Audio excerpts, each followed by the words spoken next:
أعوذ بالله من الشيطان الرجيم. بسم الله الرحمن الرحيم. الرحمن علم القرآن خلق الإنسان علمه البيان. الشمس والقمر بحسبان والنجم والشجر يسجدان والسماء رفعها ووضع الميزان ألا تطغوا في الميزان وأقيموا الوزن بالقسط ولا تخسروا الميزان. والأرض وضعها للأنام فيها فاكهة والنخل ذات الأكمام والحب ذو العصف والريحان فبأي آلاء ربكما تكذبان. خلق الإنسان من صلصال كالفخار وخلق الجان من مارج من نار فبأي آلاء ربكما تكذبان. رب المشرقين ورب المغربين فبأي آلاء ربكما تكذبان. مرج البحرين يلتقيان بينهما برزخ لا يبغيان فبأي آلاء ربكما تكذبان. يخرج منهما اللؤلؤ والمرجان فبأي آلاء ربكما تكذبان. وله الجوار المنشآت في البحر كالأعلام فبأي آلاء ربكما تكذبان. كل من عليها فان ويبقى وجه ربك ذو الجلال والإكرام فبأي آلاء ربكما تكذبان.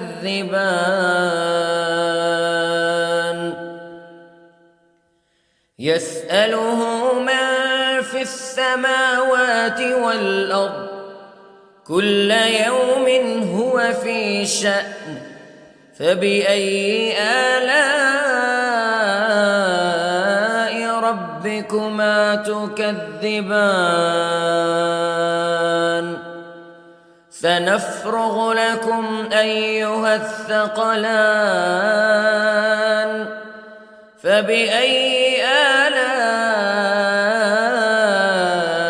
ربكما تكذبان.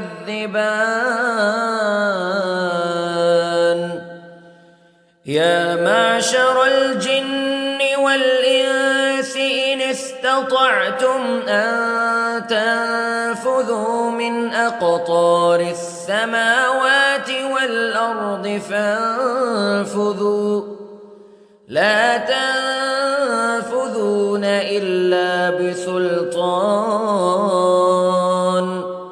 فبأي آلاء ربكما تكذبان يرسل عليكما شواظ من نار ونحاس فلا تنتصران فبأي آلاء ربكما تكذبان فإذا انشقت السماء فكانت وردة كالدهان فبأي آلاء ربكما تكذبان فيومئذ لا يسأل عن ذنبه إنس ولا جان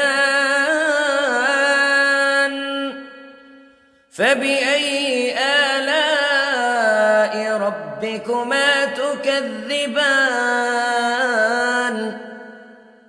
يعرف المجرمون بسيماهم فيؤخذ بالنواصي والأقدام